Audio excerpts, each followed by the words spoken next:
This is a piece from the Blacker House, Williams' interpretation. It's a nice interpretation. But again, you have like this ebony spline here. That's faux, it's not real, but it gives the feeling of structure without really being, and that appeals to a woodworker, I think, you know, the feeling of structure that is part of the design, you know. And, oh, now, they did a lot of neat things. You know, this is what I call the leg indent detail. What I like about that is if you think of the, the classic claw and ball foot, you know, you've got a big claw down there and it's accepting the weight of the furniture coming down on it.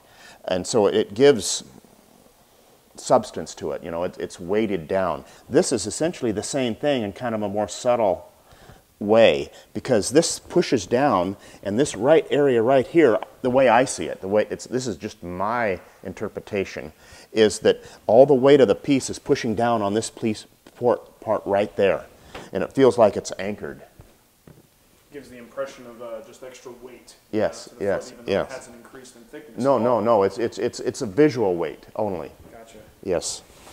Okay, this is one of Williams Ing's students. Working on the Blacker armchair. The Blacker armchair, I think, is one of the really, really classic Greene Greene designs. It has a lot of elements that really attracts people to Greene Greene. There's a lot of complexity, like trying to, if you look at this front leg, it's in parallelogram, but when you get up here to the arm, that's living in the square world. And so you've right back here, you've got to transist from square to parallelogram, and you've got a spline in there on the back side. It's probably hard to see from there, but that's a lot of handwork. There's no way around it. And then just little things like the brackets here, that's got to go into an angle there. There's all these, it's a very complex piece. It's got the ebony buttons, which are really common in Greene Greene. Right here, there will be some inlay in this piece, which is really neat. There's a lot of inlay in Greene Greene. They did what was called belection inlay. It was proud of the surface, so it's not just put in and then sanded flushed. It's out proud and it's carved out there, so it's just another layer of complexity and craftsmanship that's needed. In general, what would be your explanation for why so many plugs? Why so much ebony and inlay? Where do you think that came from with the greens, and why that's? Oh, you know, I think the thing about the plugs, another thing that really attracts me to Greene Greene is they took what was an element of structure and made it an element of design. And actually, these plugs really don't do anything. They very seldom do. Does a plug? Is it structural? But it's a design element, and to my eye, I've been building furniture for a long time, so I like to see the structure. Even though it took me a while at first, once I realized that the plugs were faux, I kind of went through a little crisis period, I guess, where I could accept that and say, okay, well, I do like it, even though if it is not real. You know, this spline here, in most cases, well, in the real one, it only goes about 1/4 of an inch deep. You know, there's a tenon behind here in the real Blacker armchair. But I just love the design so much that I finally accepted the fact that it's faux and embraced it, actually, you know. Now that particular one is out of Bubinga. How do you feel about using non-traditional materials? Oh, yeah. Even though this is, you know, I have no problems with using a different a different type of wood or anything like that. I like to say, you know, as much or as little as you like to stick to the original. And if you want to go way out on a limb, do that. You know, because if you restrict yourself, then you're not going to develop it as a designer. Sure. You know, so, and I think the Bubinga in this case looks really nice. Okay, this joint here is called three-way miter. It's used in a lot of Chinese furniture. And obviously, every time you join miters together, it's always end grain, so you got to have some strength behind that, so that's where the mortise and tenons comes in. So the joint is actually like this. This is one piece. And then the other two locks into each other like so. So these are the three components. Amazing. And where do you even begin to make something like that? What tools do you use? I think the most important thing about joinery is marking it out. So you have to be able to learn how to mark it out accurately. So you got to have a good marking knife, marking gauge, and I usually use a marking knife to mark all my marks, because I always tell people pencils are okay, but if you want to be a good joint maker, then use a real fine pencil. But if you want to be a great joint maker, then use a knife. Okay, so that's the best line you can do. It just kind of locks in here like so. I'll put it back together. Okay, and this piece goes in here. The way I make this joint is I use a table saw, I use a hollow chisel mortiser, and I use a Japanese pull saw. Obviously, this piece here, you can see that this is mortised in with a hollow chisel mortiser, and then these pieces are cut by a table saw. I use a flat top blade. This one here, you can see this is one piece. This piece here, you can see that is also mortised, just a through mortise all the way through. Table saw, bandsaw, and then you use your chisels and your Suzuki to go and clean it up. And then the joint that puts it all together is this joint here. This is 1 1/8 inch. So I use a hollow chisel mortiser, and I come in this way. I put this up against the fence, I flip it over, and I put this up against the fence so that this distance here is an equal distance here. Hollow chisel mortiser, and I stop it shy. I go in there with a chisel and I clean it all up. And then for these two tendons here, I use a nice marking gauge to find the depth. I mark it out, cut it up, and then I also go in there with a chisel and just clean this all up. Amazing.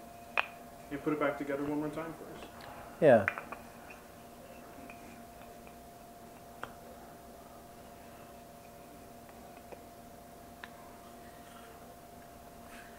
Just like that. Amazing. Awesome. Very interesting ones. Well, we have also give me a thing of Chinese furniture. This is what you call a bird's beak. It's a mortise and tenon, and also has a little bit decorative 45 angle here. So basically, it's just a big mortise and tenon with an extra glue surface, and also for decorating and locating the joint. And as you can see, this is done on a table saw,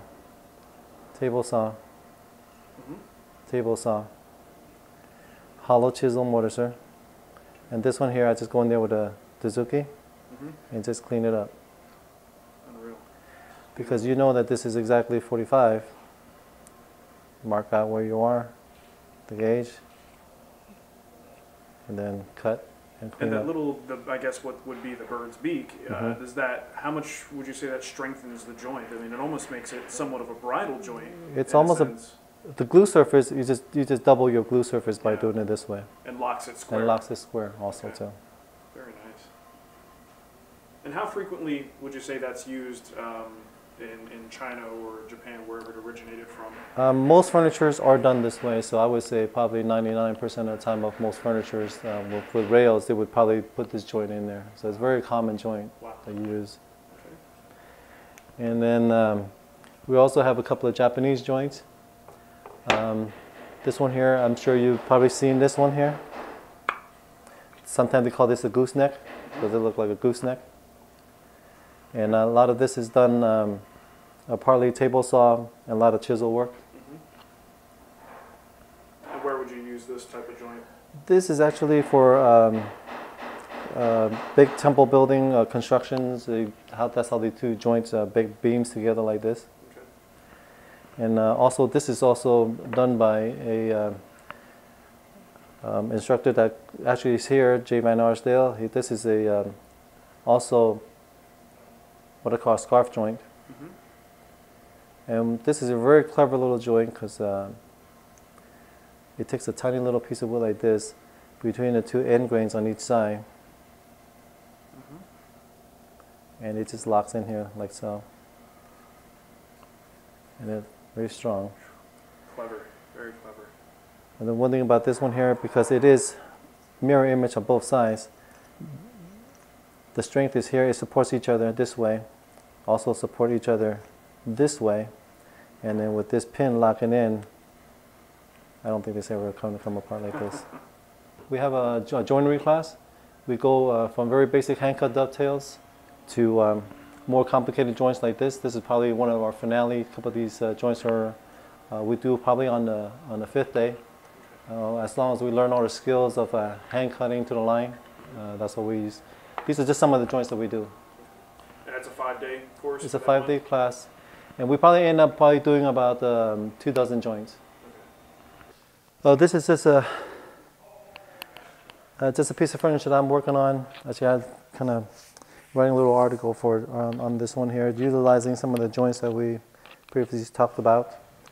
And this is the application.